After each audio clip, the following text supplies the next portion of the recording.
In the shadows of the Golden Gate Bridge and to the imposing backdrop of the world's most notorious prison, the T100 has landed in San Francisco. In one of the world's most iconic cities, we have all the ingredients for a truly iconic race. Welcome to Escape From Alcatraz. Expect the unexpected and embrace the drama. This is T100, where it's par for the course.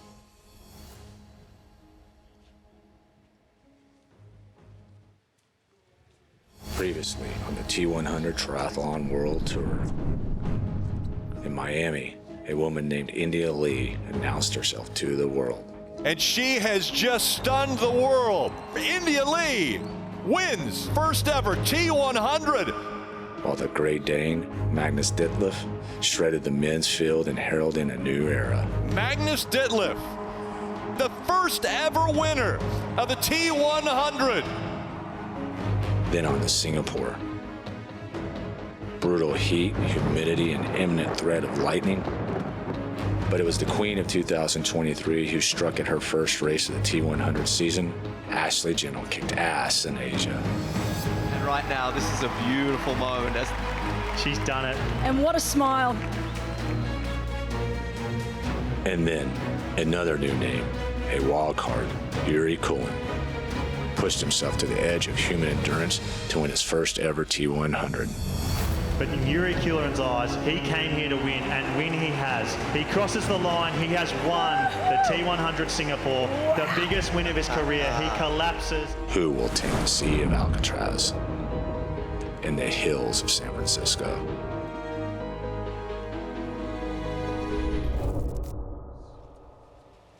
Well, here we are, the iconic San Francisco Spirit, right next to the prison at Alcatraz, the famous site in triathlon history. And the men are off. We've got 3 men jumping. So that means everyone else has dived, but 3 men decide to jump it. It's 2.5 meters from that boat dive ramp. And it's only a 45 centimeter gap that they have to stand on. So it's one of those things where if your feet aren't in perfect position, you will slip and have to jump instead of dive, as we saw. This water, today we've got, if you're looking at your screen, we've got the wind coming directly from behind your back. So it's a westerly wind, but the undercurrent comes from behind the athletes. So that means that the chop, as you can see in your screen, is very high. So swimming into it, you can't really see because you're faced with this chop coming in at your head. So you can see the boat with the green buoy on top of it. That's actually a directional sighting buoy that will follow or will lead the athletes into the swim exit. So because it's so hard to see, they've made the decision to have that boat there as a sighting tool, because without it, there's real fear that the athletes could get lost on this course given how brutal and rough it is. You'll see that we've got so many support staff out on course. We've got the kayaks, we've got the stand-up paddle boards, we've got the speed boats, we've got the lead boat. The reason why is because this water's dangerous, it's treacherous, and we want to keep the athletes on course today because we really fear that without that they might have gone off course.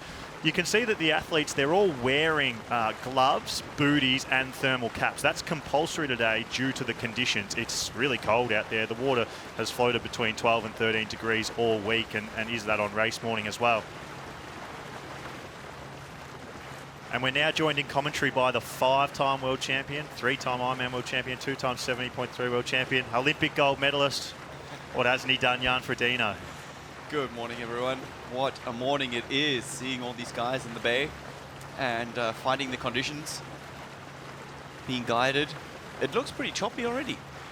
You can tell, Jan, that the athletes can't really see much. Like, there is a lot of gaps, 2-meter gaps that you don't usually see, that usually would be that 30 centimeter gap.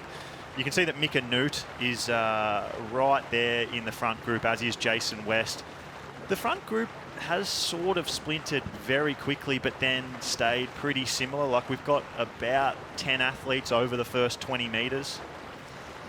I thought it was interesting when we just saw that image of panning back through the field that there are, as you said there, Jack, there are still athletes that are not that far back. So there's not a pack really, but at the same time, it's not pinged apart in quite the way that maybe we'd anticipated with this chop and this really tough swim. So there is still time left in this one for some damage to be done by our top swimmers, but so far they probably haven't lost quite as many athletes as they'd hoped.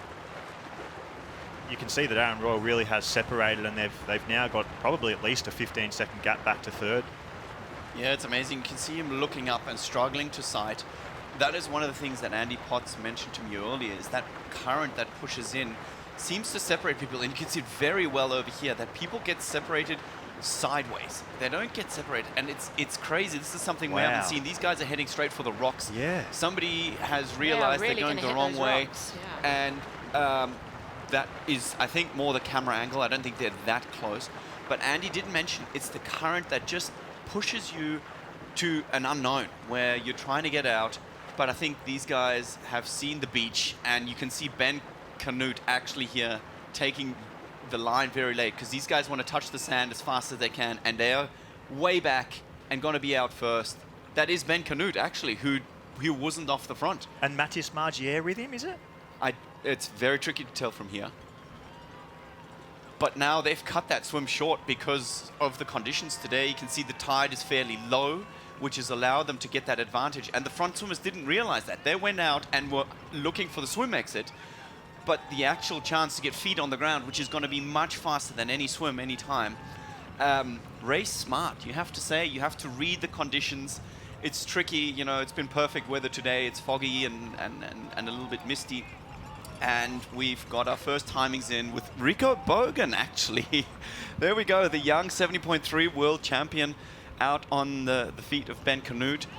Mika Newt right next to him. Martin Van Riel is in there. Javier Gomez, Aaron Royal, Rudy Van Berg, Clement Mignon, Carl Smith, and Alistair Brownlee just rounding out the top 10. So tactically, we've now got a 750-meter run to transition. Probably the first swimmers will round that up to a kilometer. They got out that early. And it's a long way. Rico presenting us some interesting fashion statements here. His cap has just half come off. But yeah, it's going to be interesting to see as well. Everybody's wearing booties, which will probably relegate the fact that they've got shoes standing at the swim exit to do the run. It is that long. A few athletes had chosen to do so. And interestingly, also, Mika Note has chosen to take off his suit already. So everybody's running here in their wetsuits. Mika Note took it off at the swim exit in order to be able to run better, and he's going to have that advantage when he jumps onto the bike. Yeah, they're not allowed to leave anything at the swim exit, but they are allowed to take things off and run with them in their hands. So some of them, as you can see, have got their gloves in their hands, and some have got a bit more than that, for example, with the whole wetsuit as well. Amazingly, we're seeing Sam Long at the very bottom of your screen there with the pink sleeve on his right-hand shoulder. He's only 50 seconds off the lead. That is absolutely insane. Magnus Ditlev, you can see just in front of him, the tall figure who just touched his head then. That's Magnus Ditlev. This group's going to come together very quickly. Magnus and Sam, known as two of the strongest bike riders in the field. Everyone expected Sam Long was going to lose 6-7 minutes on this course, but he's 50 seconds down. This is not what we predicted. Well, maybe it's what Jan Frodeno predicted. I predicted it with Alex 5 minutes ago. I said the conditions could actually play in his favor because the current is that strong. He just gets washed up and he could be leading out of T1. Who would have ever thought that? I mean, I bow down to you, Jan Frodeno. I thought this was going to be a race where we saw massive splits in the swim, but that has just not happened at all. And this is now Sam Long's best ever swim in a T100 race, probably best ever in any triathlon race. It was a 2-kilometre swim and it took 14 minutes. That is some serious current behind them there. And that's what Andy Potts was saying, you know, the current was pushing out at something like 4 miles an hour, giving you basically, it's similar to swimming in a river, right? And that just pushes everybody's speed right up. And we're going to see these transitions. But also, interestingly, mentally now, for Sam Long, what is he going to do? I think he's probably a kid in a candy shop. He just cannot wait to actually unleash the hurt on these front runners. So we're seeing Martin Van Riel here in the pink. Next to him is Rico Bogan. Matthias Margier has just come there with the orange triangle on his suit. Mika Newt there, Javier Gomez, Rudy Van Berg. Matthias Margier, interestingly there, still wearing his neoprene cap. So he had a kilometer, which would equate to a good 3 minutes of running, probably. And he still hadn't prepared his transition. He would lose a lot of time here as he just comes out transition. Still ahead of Alistair Brownlee, Clement Mignon. I've got to admit. Is that Jason West? Yeah, Yeah, Jason West. Jason West came out the water with Sam Long. I mean, that was not a scenario that we'd predicted at this point. That's what I was going to say. I never thought I would see Sam Long and Alistair Brownlee going to their bikes in T1 together in my life. No, not unless it's changed to a duathlon, but here we are. If This is the you're- T100 and I am buzzing. This is great. Can you imagine what Sam Long's thinking right now? He's the most excitable person you'll ever meet in your life. Like, he just gets pumped about waking up in the morning. Can you imagine how excited he is to be in T1 with Alistair Brownlee and pretty much everyone? Well, that's exactly actually what I was about to say to you, Jack. How, if you're Sam Long now, is the challenge actually controlling your excitement levels because of the fact that he is that excitable character. He's used to coming from behind. He's used to having to do pretty much the whole race on his own. Today, completely different scenario for him. And he's really going to have to just stay calm.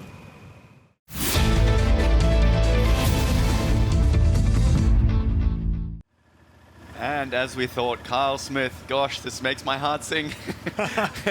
No favorites here, but I do love seeing Kyle put down some power. He actually went and saw the bike course, came back, and he's like, you know what, I don't think it's that bad. Yeah. I think this course suits him to a T, and I really think he's got a good chance of taking yet another step towards the podium, which he hasn't been on yet. So this first climb, yeah, it's 1.6 kilometres. It's got pinches of 10, 12% on it. It's really steep. We can see Sam Long also taking advantage of that. He's gone around Clement Mignon, Menno Koolhaas, Rico Bogan, Alistair Brownlee, Matthias Margier ahead. He's pushing up.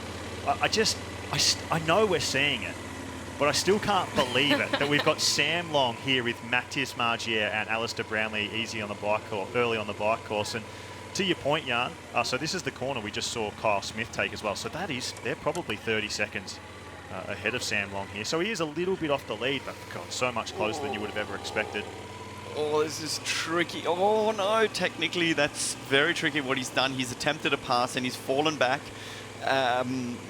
Yeah, that's not a tactically good move, but Sam Long powering ahead. Jan, we've just got an update. It's happened again. Sam Long's got a penalty in transition. My gosh. To Vicky's point, He's left transition one without his helmet done up, and he's got a 30-second penalty. He's made a really basic error in just not having his helmet done up at the time that he moved his bike. It's just one of those really basic rules. You can't touch your bike, you cannot move your bike out of its racking place until you fastened your helmet, and he didn't do that, and now he will face a 30-second penalty on the run. And the women are in the starters' hands now. You can see Alcatraz in the background there, Jan. They're actually quite a way away from it now. but look at the current that is moving past the boat. They could start at any time. It's a It little looks bit precarious. It looks eerie. And we've got all dives, but about 4 didn't. 2 on the right, 1 at the left. Maybe it was 3 again who didn't dive. I saw a fair few people didn't dive. You can see a pack forming straight away. Is it going to make a difference? We know the swim is going to be significantly shorter time-wise, simply because the current is pushing so hard. But yeah, let's see what these conditions are doing out there. We see a stand-up paddleboarder, and he's struggling to balance. I mean, these are professionals, you know, they're professional lifeguards, and it's bouncy out there, it's windy out there. Oh. As our 3 leaders have separated some more, Kyle leading the guys up the hill. This would be the second time around. So this is the top of the climb. So this is back up the back side of it with Kyle and Martin Van Riel and Rico Bogan. They've extended that gap a little bit. It's sort of sitting at between 30 to 45 seconds to the big chase group behind them. Which means they've made up 10 seconds in just half a lap. And we see Magnus Ditlev finally on the back of this group. Of course, this is his strength. It's a fairly long hill. I mean, a mile is actually a long way to climb. On the back of Sam Long, who I am most surprised. I would have thought he would take this by the horns, but maybe he's playing the patient game. Well, as we see the beach in the background, I do feel like we're a little bit further away from the swim exit just yet, but we can see all the sand in the background. You wonder if it's difficult to see from this perspective whether the girls are going to take that same line, cut in early on the beach, and realize that they're going to be much faster running than swimming. But there is a significant gap here for the 3 ladies. And Taylor Knibb so far is not having it all her own way. She might actually have some company up the front. No, again, we were sort of anticipating that Taylor might not see anyone else all day. This is Imogen Simmons, I think. Incredibly interesting. So Imogen Simmons is on a very, very different line to Taylor Knibb, Paula Finlay, and India Lee. But has she found that magical current in the water there? Because it seems like, from the angle that we're seeing, it seems like she's taken the lead. Wow, that current She's taken the lead by a country mile. She must have found an undercurrent there for sure.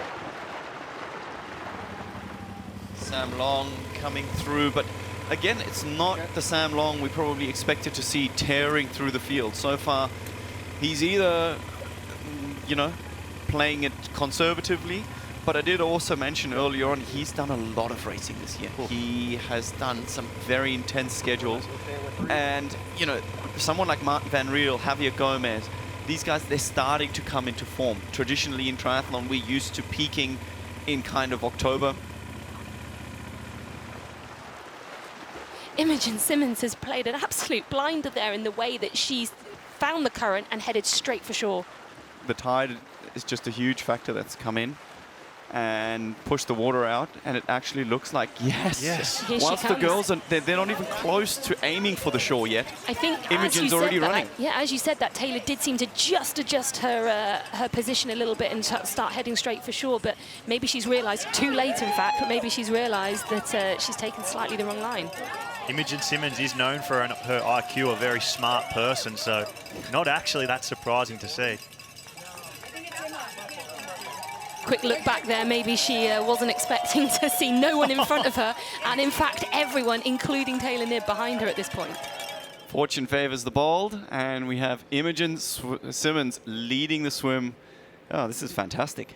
And we said it at the top of the show, you know, this is the unique factor about this course, the swim. It can change things in ways that even we didn't predict, you know, and this is definitely one of those.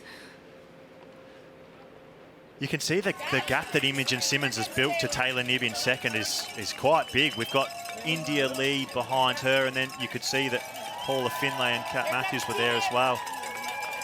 Kat Matthews will be loving this. I mean, the bike course definitely suits her strengths. And I think people very much underestimate how fast of a runner Kat Matthews can be.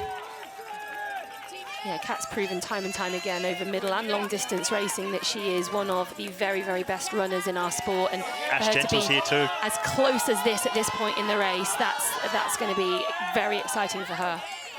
So we've got Ash Gentle with Taylor Knibb's group out of the water. Again, this is just like the men. You probably wouldn't have predicted that at the start of the day. You definitely wouldn't have predicted Imogen Simmons being in the lead of Taylor Knibb. This swim course has just created carnage. Ash Gentle, 40 seconds off the lead, but only 15 seconds behind Taylor Knibb. That is definitely a dynamic we just didn't expect to see, as Imogen is taking it stride for stride. And the fact that the water was that cold that everybody is obviously forced to wear gloves and booties.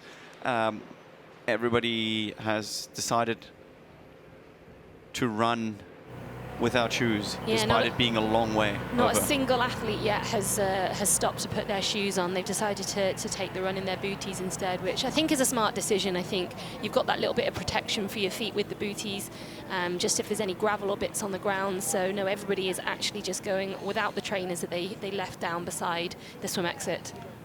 So we've got Imogen Simmons, followed by Taylor Knibb, India Lee's there, Kat Matthews, Paula Finlay, Laura Phillip, Ash Gentle. I think India Lee's been struggling a bit. There you go. She's just got that wetsuit down now. It seemed like she was struggling with that for a few meters along there, because everybody else had already got their wetsuit down at least to their waist, and India was still running with it fully zipped up. But she does seem to have made her way out of it now, and she'll be fine by the time she hits her transition point. We've got Lucy Byram and Emma Pallant-Brown in this group as well. We've seen exactly what we saw in the men's race, where everyone is pretty much together, including swimmers that we would never have expected, like Emma Pallant-Brown, to be in this group. As we see Imogen have a smile for a friend or a fan. The other thing you have to keep in mind, on such a long distance, you have to make sure you don't drop anything. I mean, you can see Imogen, she's carrying a lot of stuff. Taylor as well, she looks like she almost needs a bag to carry all these things. Because remember, if they drop something, that's 30 seconds of a penalty. So you want to make sure you don't lose any time unnecessarily here. So Taylor Knibb here running in second. Kat Matthews has worked her way up into third through this long transition run. Laura Phillips there right with her, and India Lee. That's a brilliant swim from Laura Phillip as well. Like, she's just another person who's been popped into that front pack, that main pack really. There's only one that probably wouldn't have necessarily expected that and will be delighted to be in that position so early on in the race. A testament also to the conditions is what you saw Ash Gentle just out of focus. She was shoving some alfoil or some heat foil down her top. Can show you it is cold out here. Slightly wet conditions. Staying warm is going to be a big part of the package as we see Taylor Knibb getting changed, taking off those booties and anxiously getting out there. Yeah, these girls are hopefully not going to make the same mistake that we saw from Sam Long half an hour, 45 minutes ago.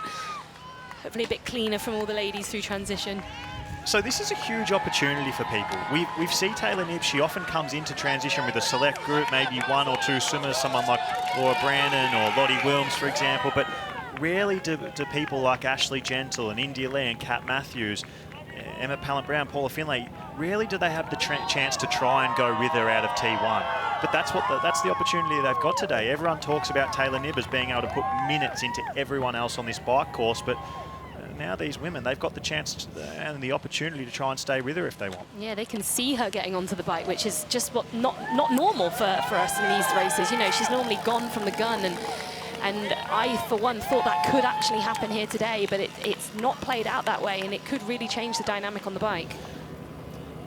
Just to give you an idea of how quick that swim was, 17 minutes for Imogen up the front. That is a 51 second per 100 meter pace. So I don't want to take anything away from her, but that is definitely current assisted.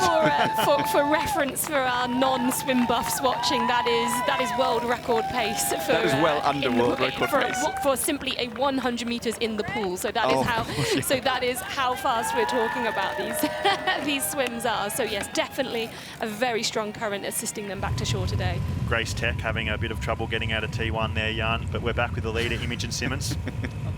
Indeed, choosing to put her shoes on first, as Imogen Simmons is already powering towards the first climb.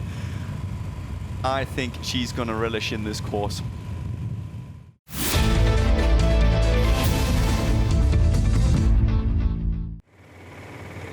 So we're a little over, probably about 43, 44 kilometres into the bike now, so a little over halfway, and we've seen that Clement Mignon here sitting on the back of Kyle Smith, Rico Bogan and Martin Van Riel has made his way to the front of the group.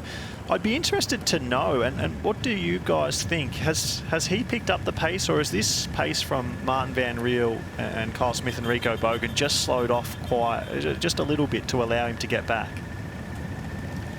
I doubt it. These guys are riding to power. They'd be looking at their numbers. You know, the fact, even Martin Van Riel, he does have that watch and it's going to be showing his power output.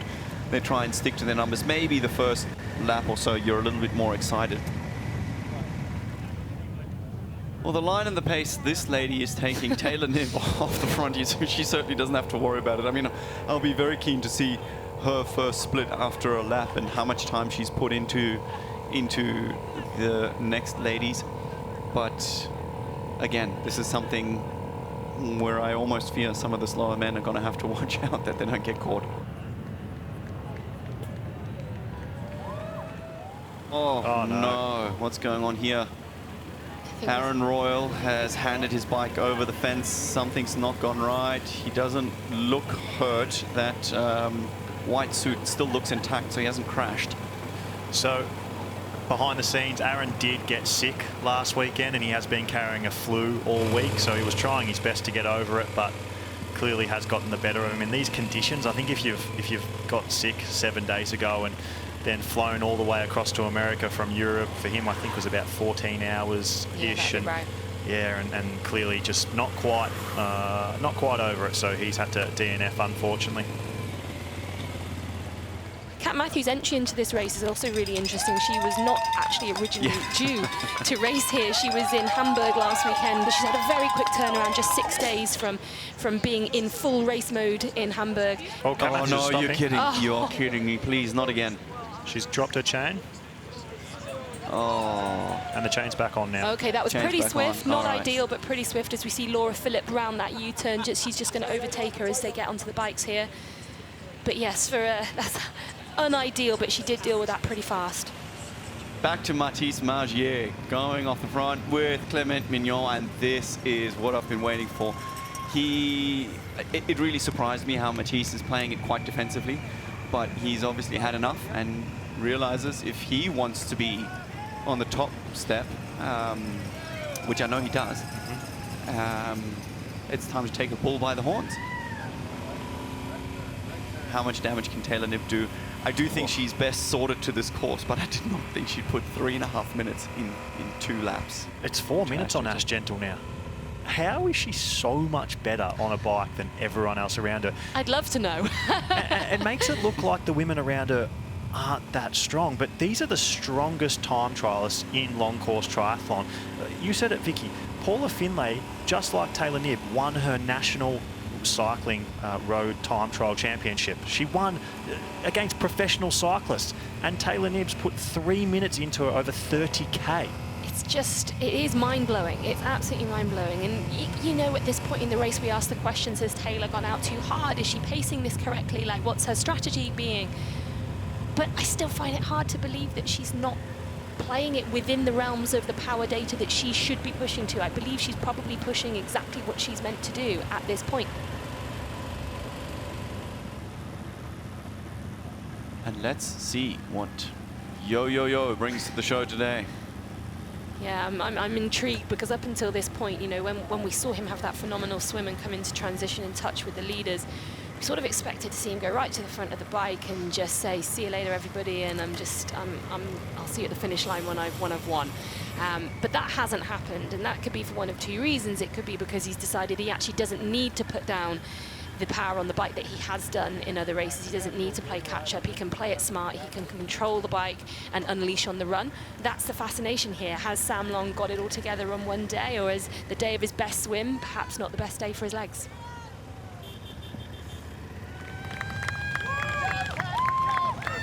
This could absolutely be Kat's first T100 podium today. You know, that would be a really good result for her, I think. Nearly seeming to have maybe a little problem with her gearing there, but she didn't drop the chain, which is of course good news for her. But Very timid around the corner, though. Yeah, ultra cautious. I noticed that too. Maybe that was after the incident she'd had on the previous lap there. But both Laura Philipp and Kat Matthews are exceptional runners in the sport, and for them to be, you know, this far up the course at this point in 2nd and 3rd position, I think is exactly where they would like to be, probably even further ahead of where they maybe hope to be at this point in the race. But yeah, fantastic runners, the pair of them, and maybe we could see both of them hitting the podium today. And the men taking the final descent. Sam Long finding the front for the first time today, Jan. Yeah, and just when it matters. I mean, honestly, you only want to be at the front once, essentially, which is at the end of the run. But let's see if he can keep it up. He's going to have a little breather, meaning he's got a 30-second penalty. We saw the shots earlier on. If you missed them, he had his helmet unclipped as he got onto the bike. He was definitely nervous in that moment. I mean, he's done that a million times, and yeah, he got himself into this little deficit. But you always have to remember, 30-second rest is not only a bad thing.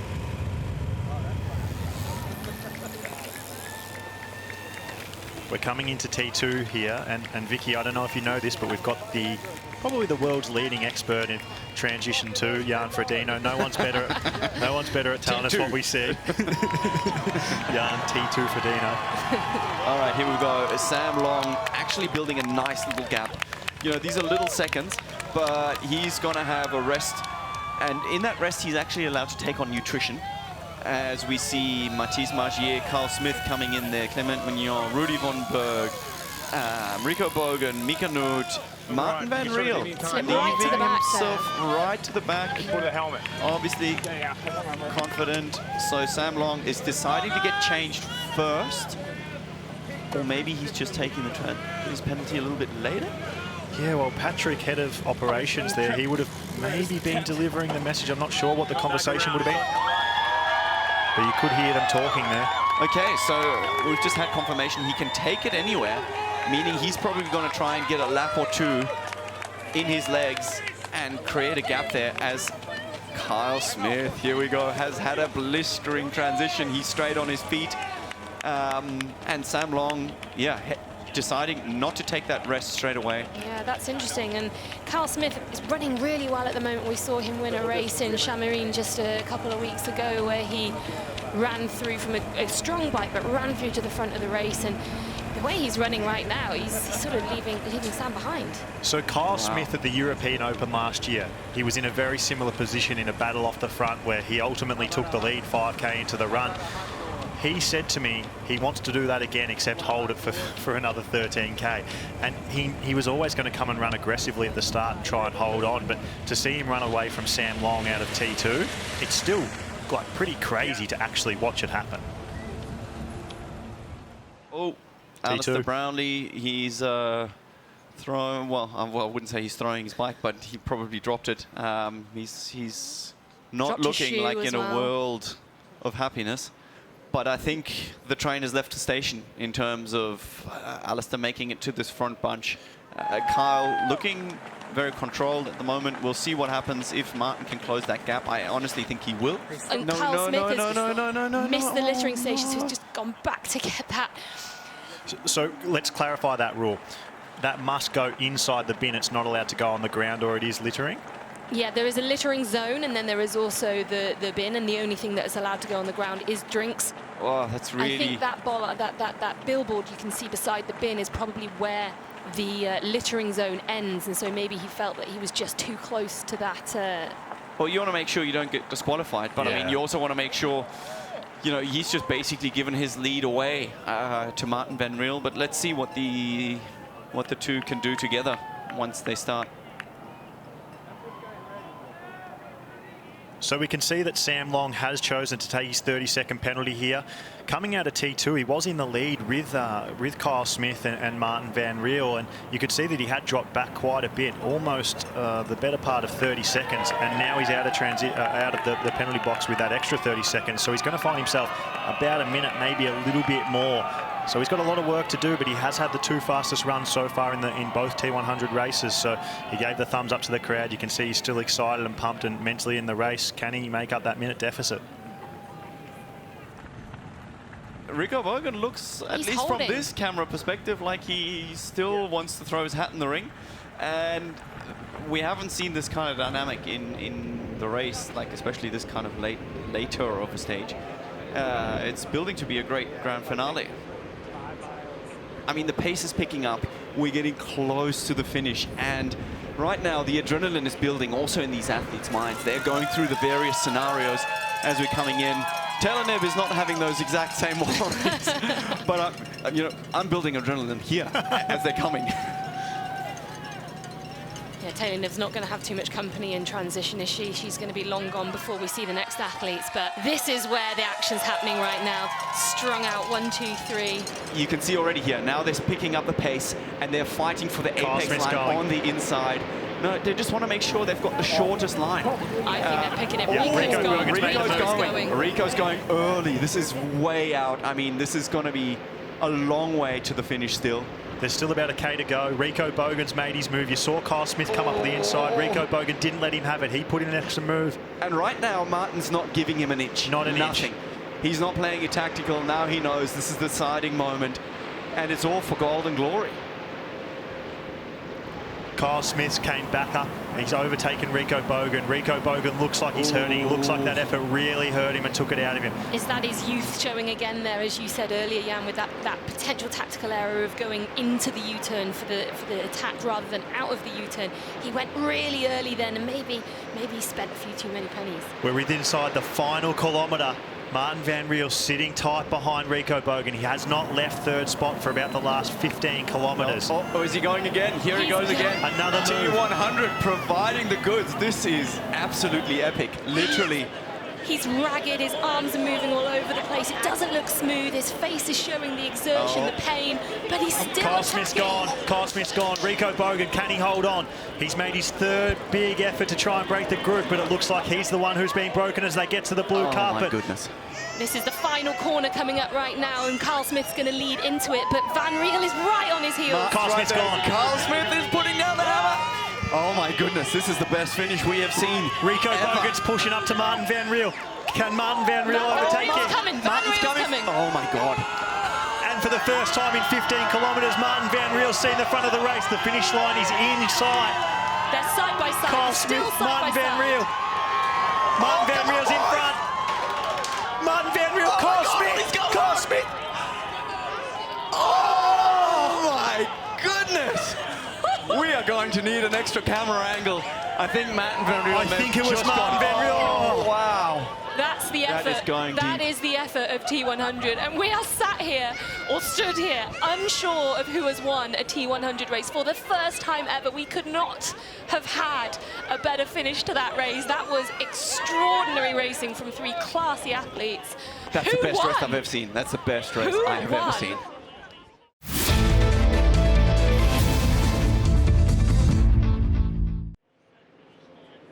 The amazing thing to me is that you have a lot of athletes, you know, they react differently once they're put under pressure.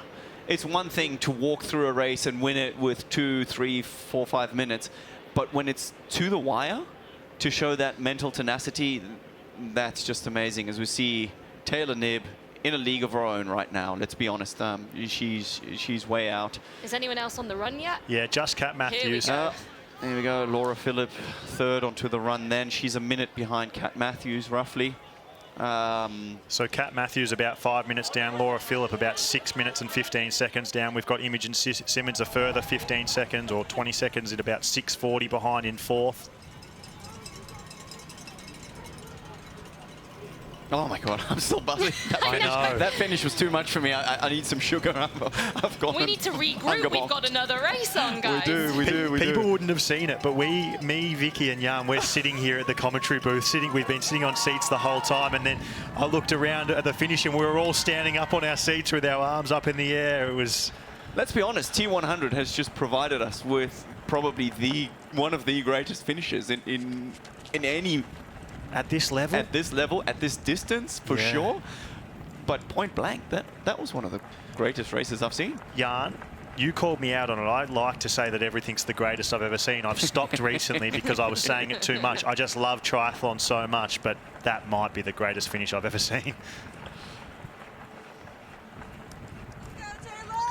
And we're joined with Alex. He's got our winner, T100 California champion, Martin Van Riel, the greatest finish in T100 history, that's for sure. And he looks like he's barely broken sweat. Many, many congratulations. The guys and girls in commentary just saying that's the greatest finish to a race they've seen, certainly in T100. Just first things first, what was the thought process coming down that home straight? How on earth did you get that job done? I don't even really know. Like, I didn't even expect that I was going to be grass in the finish stretch. I was like twice that I almost tripped, but yeah, I just gave everything I had, and I just had Kyle on the line. That was incredible. Did you know you'd won it immediately? Because there was a sort of talk of a photo finish, but you knew you had it? Once I crossed the line, yes, but in the last 200 meters, I thought like 3 times, like, Kyle's gonna get it, but like, I just didn't want to stop sprinting and going all out, and was so close, but yeah, I took it in the end. And what do you make of T100 as a whole and what it's doing for the sport? I mean, it's incredible. Like you saw the finish. Like, this is something that we haven't maybe had in a long time in long distance triathlon, and we get it here because T100 manages to get all the best in the world on the starting line. So I'm sure that there will be more close racing in the future as well, and I hope to be up front end as well. Absolutely brilliant. We have so enjoyed watching you do what you do today. Congratulations. We'll let you go and continue with your recovery. Thank you very much indeed, brother Martin. Good on you. Top man. You race 100 kilometres and you lose it by 2 millimetres. I mean, you've taken it like an absolute champion. I know it doesn't probably how it feels right now, but just put that into words, that finish. Yeah, look, you only have what you have, you know. I gave it my absolute best shot, and I thought I was going to vomit for the last 600 metres, and I just thought, like, I just need to keep pushing and keep going hard. And then obviously I knew Martin was going to be tough to beat, but I gave it my absolute best shot, and look, yeah, he got it in the end by a couple of millimetres. Do you feel immense pride at your performance? Are you gutted? Are you looking back now and thinking, if I could, I should, I would, that sort of thing? Or is it just, I left it all out there and in the end that's what happens? Oh, I gave it my best shot, you know. It was a super tactical race, obviously. Yeah, you know, there's 3, I guess we were the 3 best runners in the day today, so there's no point destroying ourselves, so it got quite tactical in the end, and I knew it was going to come down to, you know, a last K sprint finish, and obviously it did, and I just had to do everything I could to prepare for that. And yeah, I obviously wasn't expecting the grass. My hamstring started cramping coming down, but so were Martin, so it was a bit of a turtle sprint finish that, but yeah, it was good job to Martin, obviously. Incredible coming in from not racing long course for a while, and obviously, yeah, showing us what it's all about. Tom, I don't know whether it's congratulations or commiserations, but it was an extraordinary finish to that race. Well done to you. We'll let you go and continue your recovery. Good on you, Tom. This really turned out really well. We go back to the women's race. Taylor Knibb lapping athletes on a 4.5 kilometer lap. I mean, it's quite mind-blowing. She is looking fantastic. I mean, she doesn't need to go absolutely all in on this run. With the lead that she built on the bike there, she could just take things a little bit more casual on this run. But right now, she's still holding a lead of over 4.5 minutes to Kat Matthews, and she looks really good. She looks very controlled, very composed. The stride looks good. And yeah, right now, it's can anyone get close to her? Well, you know, I do know of Taylor that she knows every detail of the sport. She's very much into the intricacies and where athletes stand. And there's always a statement to be made. And, you know, she doesn't have any points on the board yet on a T100. This is the first one. And, you know, maybe that kind of her being compared to Ash Gentle and forever somebody saying, you know, Ash Gentle is that much better of a runner. You need a 5-minute gap. He's like, I don't need anything. I can run just as fast on my day. And right now, she's certainly showing that. And this is Imogen Simmons coming towards us. Our swim leader, of course. Took the perfect line in the swim. Took the perfect line by a long way too. And Kat Matthews seemed like she was holding roughly the same pace as Taylor Knibb. But Imogen Simmons having a good day, all things considered. So we've got Taylor Knibb leading the race. She's about 4.5 minutes, getting closer to 4 minutes ahead of Kat Matthews in second. They're running very, very similar paces. We've got Laura Phillip in third, just 7 minutes and 10 seconds behind, running ever so slightly than Taylor Knibb, losing only about 1 or 2 seconds per kilometre to her. We just saw Imogen Simmons there in fourth. We've got Emma Pallant-Brown in fifth. She's moving through the field. She's running fast, but funnily enough, Taylor Knibb running faster than her, which not many people would have expected. India Lee, the Miami champion, is in sixth. Paula Finlay is in seventh. And none of them are catching Taylor Knibb. Taylor Knibb, of everyone except Kat Matthews and Ash Gentle, is the fastest runner on course. As we see Ash Gentle soldiering on. Good on her. It must be a really unusual position for her. She's down in eighth because Kat Matthews off the track. Yeah. Eighth, this deep into a run, you know, the better part of 10 kilometres into a T100 race. That's such a unfamiliar position for Ash Gentle. I'd love to know what the mentality and what her internal dialogue is right now. It must be very different to what she's experienced throughout her T100 career. Of course, but I mean, she's just gone around that turnaround there. She's got a couple of laps to go. In the distance, you can see both Paula Finlay there on screen, and now as we pan out, we can see India Lee as well. So neither of those two athletes are so far in front of her that they're not catchable. And I think that will be what's going through her brain now, is to just keep putting one foot in front of the other and just try to tick off as many people as possible. She catches both of these girls. She puts herself back up into, what would that be, 6th place, I think. So that's every time she moves past another athlete, that's super important for her rankings, for the points that she's trying to gain. If you're racing to pop champagne bottles at the front, it's a different kind of motivation that you need in order to go as deep. I think, you know, as athletes, there is the old saying, a race is a test of exhaustion for everyone but the winner, right? Because the winner obviously, except in our case, I think in the men's race just then, everybody had a test of exhaustion. But very, very often, everybody else is pushing as hard as they can for as long as they can. And now Taylor Knibb's here completely by herself. She's over 5 minutes ahead of second place, and third place is another 2 minutes behind. She can soak it in. She can take as long as she wants. She can enjoy the crowd and feel some satisfaction in this performance. It's just quite a contrast from the men's race, and yeah, it's what makes our sport so amazing. She goes past Phillip Zeit, just there, who is probably also just staring in awe, wondering how he's going to solve this puzzle. And I can tell you, it's one of those 5,000-piece puzzles that's got to be put together. Yeah, those sunglasses are up on her head now. I think she's got a little smirk. Is she going to give this high five? No, not quite at high five territory just yet, but she's yeah, she's not quite ready to give the high fives out, but I think she is allowing herself the odd little smile now as she knows this race is done. She's going to be our T100 San Francisco champion, and gosh, she's put on a show for us all today. She's 200 meters or so from the finish line now when she passes that penalty box. Not got far to run, just got to take those final couple of corners and the home stretch on the grass. Quick check of the watch again, just make sure her pace is still okay. I think you're okay, Taylor. I think you've got it. It'll probably be on auto lap. So most of these watches, they give you a split every kilometer or every mile, depending on what you prefer, as she hits this grass stretch for her very first T100 win of the season. What a way. We'd probably put money on it not being her last, I think. I think this young lady, once the Paris Olympics is done, we're going to see a lot more of her in this series. And she's an exciting athlete to watch. Well, Jan said it. Her first T100 race of the year, her first victory of the year.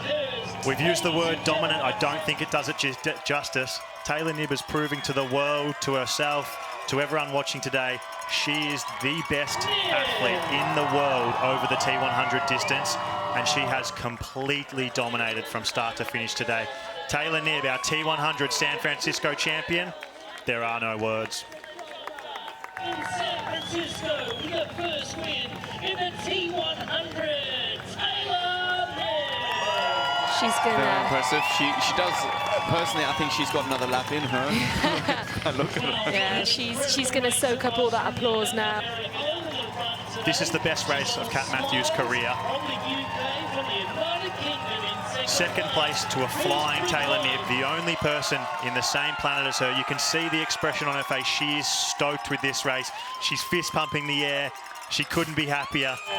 What a race from Kat Matthews. Second place today at T100 San Francisco. And there's that smile. Straight in for a hug. Ran through the finish line and straight in for a hug with Taylor Knibb.